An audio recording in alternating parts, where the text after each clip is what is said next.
And welcome to another episode of Experts Speak. I'm Michael DeLon. Today I am talking with Mark Aylward. And Mark, well, first of all, Mark, thank you for spending some time with me today. Thanks for having me, Michael. It's my pleasure.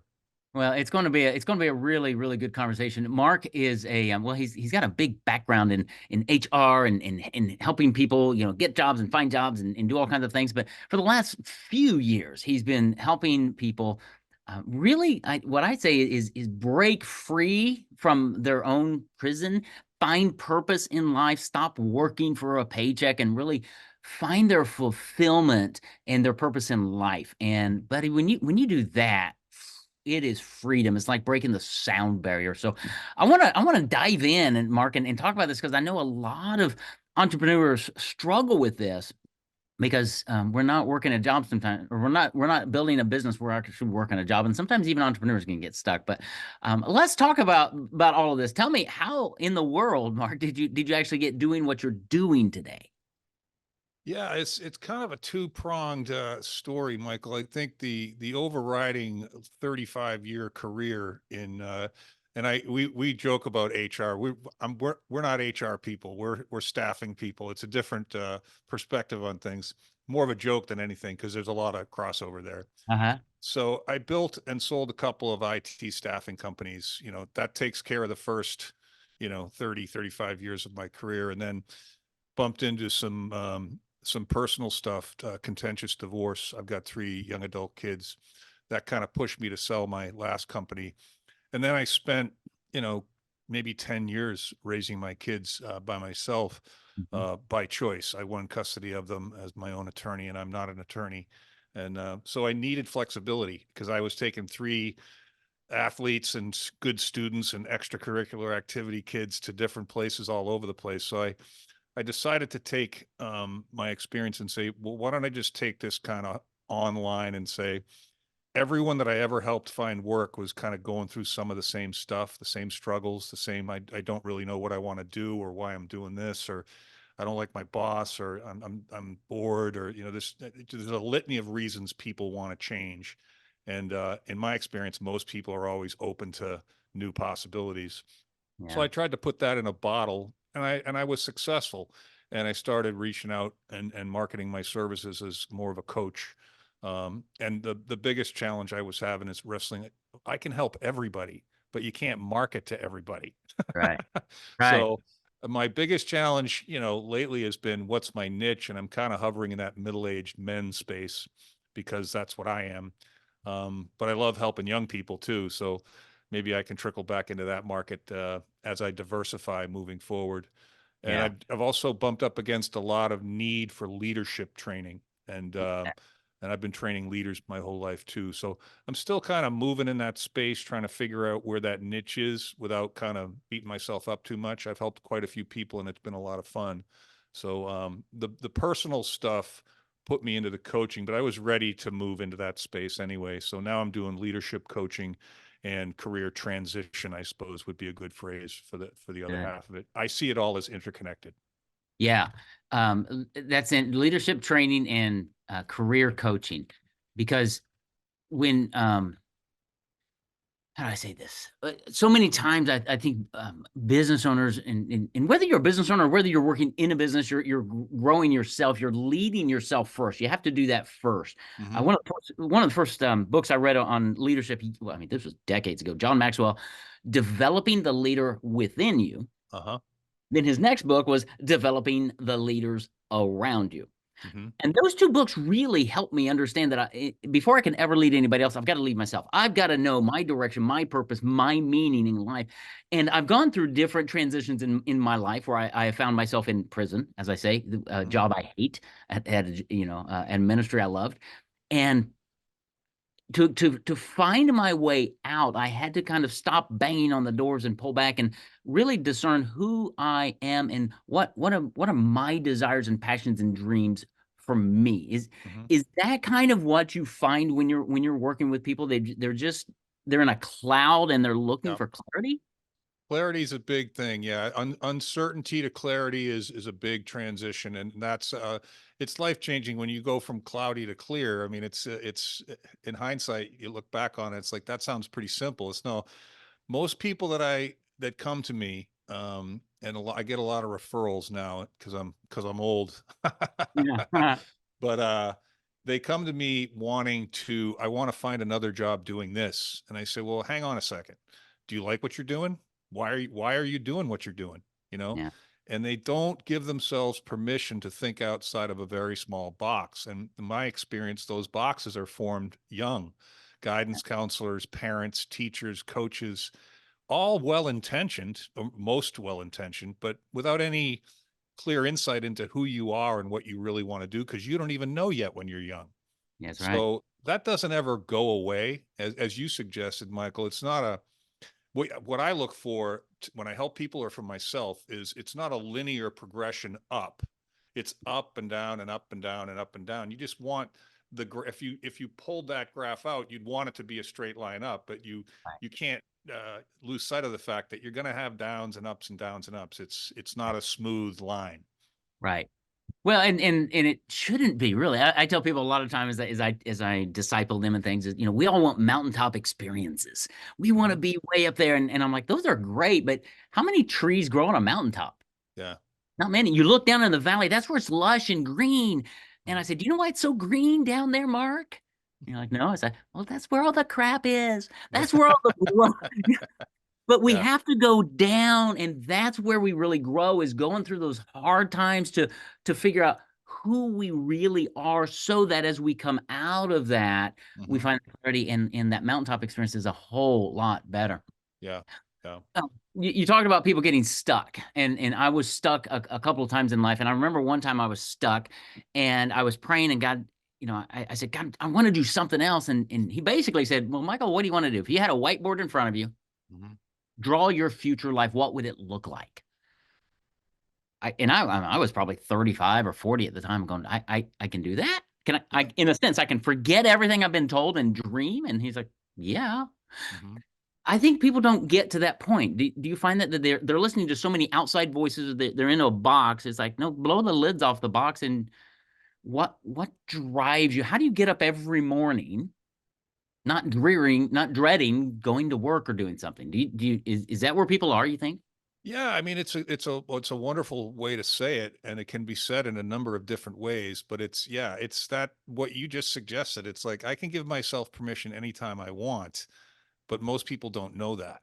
Yeah. And I've spent a lot of my life bumping into, as I'm sure you have, this is the way we do things because it's the way we've always done things. And I'm like, no, I call BS on that. That's Yeah. no, no, no, no, no. That should never be the reason that you do things. That's right. And people say things to you when you bump, airline counters or rental car counters. Oh, we can't do that. And I say, let's be honest. You can do that. It's just that you don't want to do that or you won't do that. So let's work Yeah. around that if we can. That's And right. it's the same thing. It's the same thing. I don't know why, but as a for instance, when I started coaching my own children who are now late 20s, early 30s to get their first job and then to start their own companies, they all turned to me, and this was some of the impetus behind what I'm doing now. Dad, you know stuff that most people don't know. No one else is teaching this stuff. You got to figure out how to get this in front of more people. And I'm like, well, let me reflect on that. And to your other point, I bring a spirituality to what I do, and my belief is in God, but I don't push that on other people. I say, if you need to call that spirituality or a higher power or the universe, I'm not proselytizing. I Yeah. call him God, but just recognize you don't have much control over anything. So if you give yourself to a higher power, like I said, in my case, God, things start to kind of settle a little bit. They don't get easy, but they get more joyful. There's more ease in what you do. There's less grinding away at things. And that creates, in my mind, hope, Yeah. and hope is a very, very powerful emotion. Yeah, it totally is. Yeah, I'm a follower of Christ, and man, I was in the scriptures this morning. I'm reading through Proverbs right now, so I was in Proverbs 22 today, and it's just fascinating how Solomon just talks about things like this, and he Hmm. talks a lot about how wisdom and knowledge are better than gold and silver. Hmm. Not that gold and silver are bad. Wisdom and knowledge is just better than them. What are we pursuing? Because when we find that, yeah, I'm not in control, when I look at the birds and the squirrels and the bunny rabbits, and you know what? They get food every day. Now, they have to leave the nest to go find it. Hmm. I think so many times we just want to sit back and say, well, bring it to me, God, bring it to me, God. It's like, well, Yep. I don't think that's the formula. I think God's going to provide, but I think he wants you to work and to go and to trust. And when we do those things, if it's hard, that's okay because we have an anchor. We have a place to go that's safe and secure and go, all right, Lord, I don't get what's going on. I Yeah. know you do. Yep. It's going to be okay. But eh, talk a little bit about that and how you help people kind of navigate through that because that's a hard place to get to sometimes. Yeah, well, there's a lot to unpack there, right? So it's you know, I think to me it comes down to inner work. Um, the external work is great. You need to take action, you need to do stuff. But when you work on yourself internally, like we're talking about, just connect to God, every time you can, every day, and say, gonna need you today, God. I'm gonna need you around. Please help me today. And thank you. I really appreciate that. And I'll be back. It might be 2 o'clock, it might be 11:30, but I'll be back, and I'll be back again tomorrow. But for the meantime, here's everything I'm worried about. Can you take that and grab that and put it in a bag for me and let me run the rest of my day, and I'll see you tomorrow and we'll talk about it again. You Yeah. know, there's a lot of ways to doing it. But I think if you have a spiritual bent to what you're doing, I think things get easier. I think there's less anxiety, there's less worry. Yeah. But if you don't have that spiritual bent, the activities and the things that you need to work on, self-awareness, self-reflection, they're all the same. And as you well know, Michael, you give me any credible person that speaks about helping people, Yeah. and everything they say, you can track it back to the Bible. Oh, Everything, without question. Yeah, without everything. question. I did an exercise years ago with Stephen Covey's Seven Habits of Highly Hmm. Effective People. Love that book, changed my life. And I took every one of those back to scripture. I'm like, Yeah. well, duh. Right. Yep. I was reading scripture today and I read something and I'm like, we should just preach that, you know? I mean, Yeah. and we do in so many, in a variety of ways. We just kind of leave God out of it, which is really sad because what I found is when you start with God and then you just build your life around his principles and his ways of doing things, it Hmm. just works. Yeah. And Yeah. we talk about meaning and purpose in life and you look at Jesus and he came to serve, not to be served, Hmm. right? And he came to give his life. And you look at service, you live at giving, and how are you approaching every aspect of your entity, of your being, of your work life? You show up every day looking to serve, not to get. That's It right. changes your mentality and your perspective, right?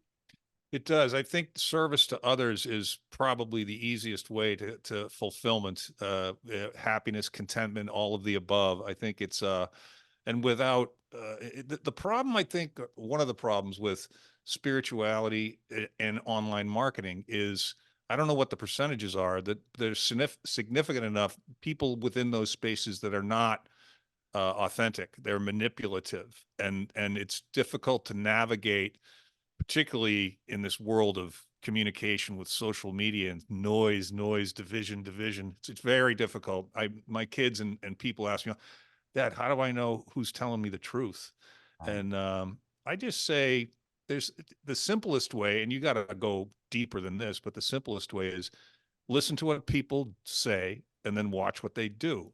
And when those two things are the same, there's integrity there.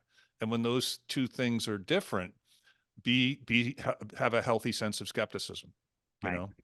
Yeah. And I think one of I mean that's phenomenal advice. The next thing is do this.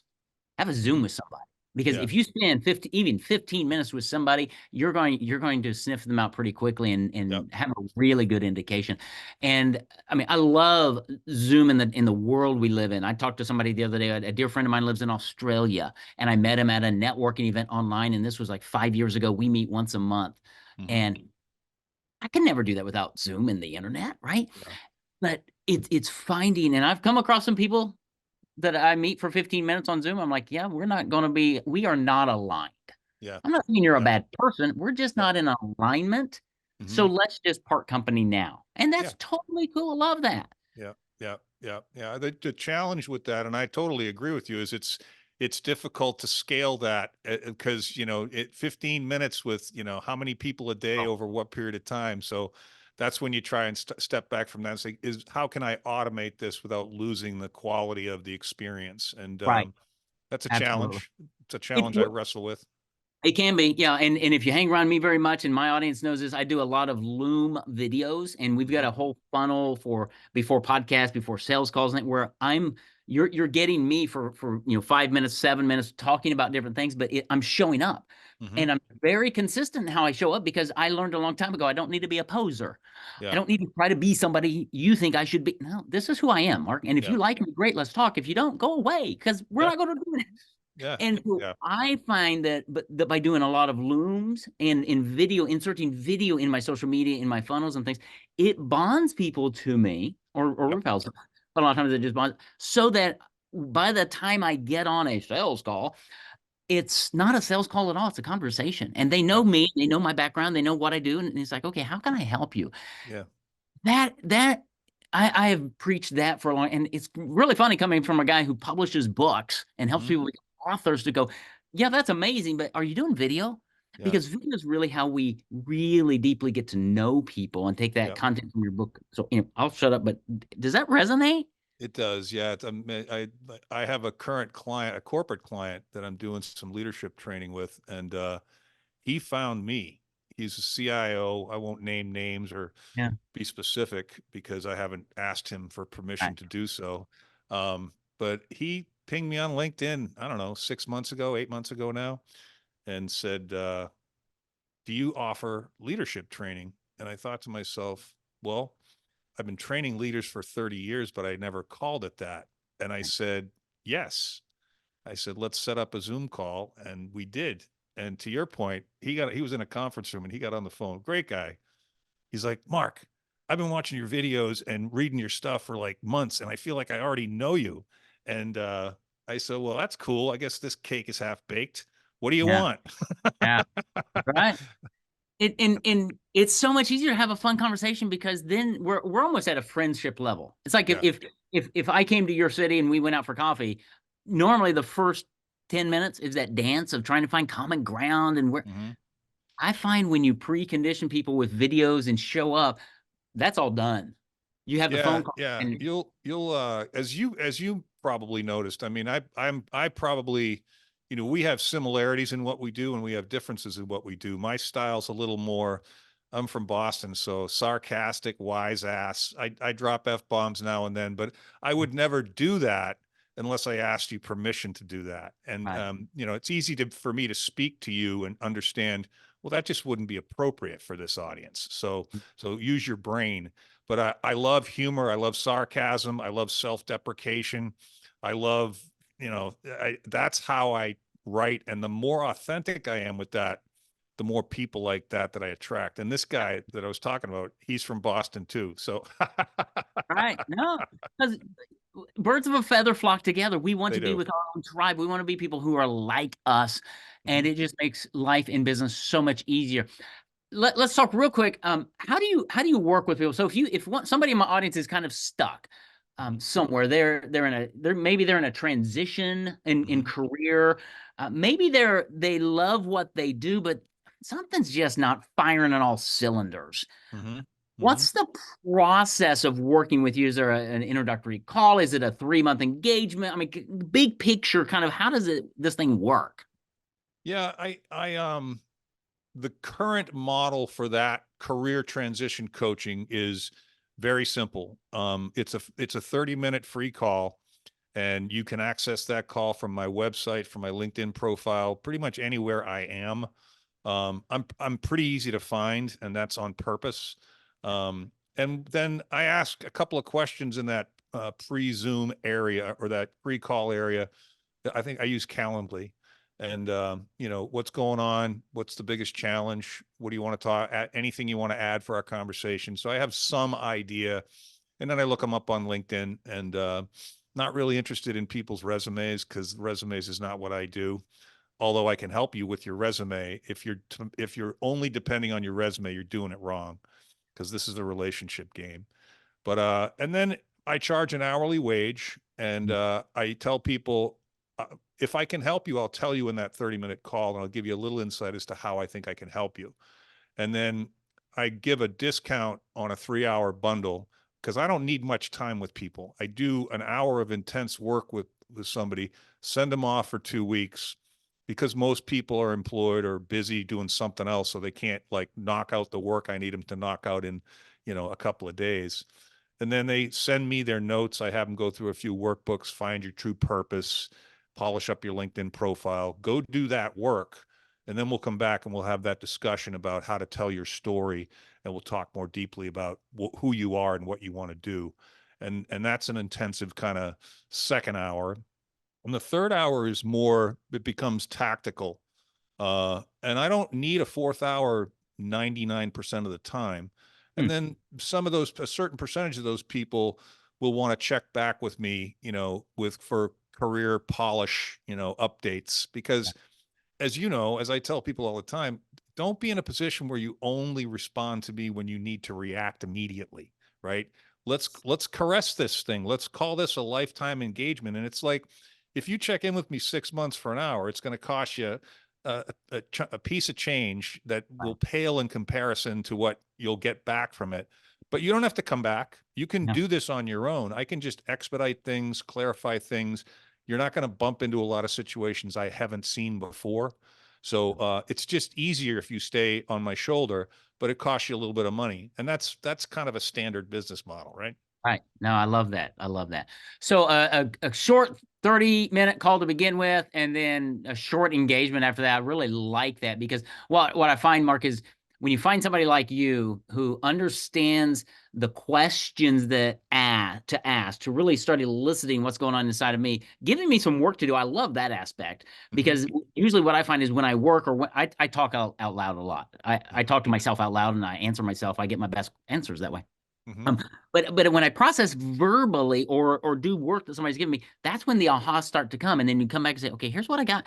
So I love that model. How do people take that next step?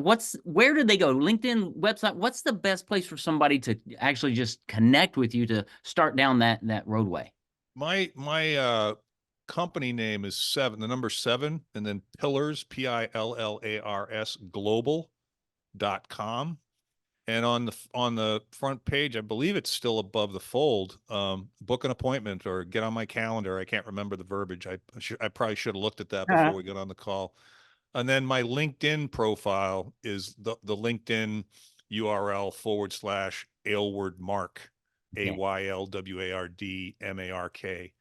And then that will take you anywhere you want to go, my YouTube channel, and other places. But I would say consume what's on the website, get familiar with me, maybe take a look at a couple of my videos on YouTube, read some of my stuff on LinkedIn, watch a couple of my videos on LinkedIn. It won't take you more than a few minutes to maybe a half hour to go, oh, I know who this guy is and I like him, or I'm put off by him. Then to Yeah. your point, that's cool either way, you know. Totally.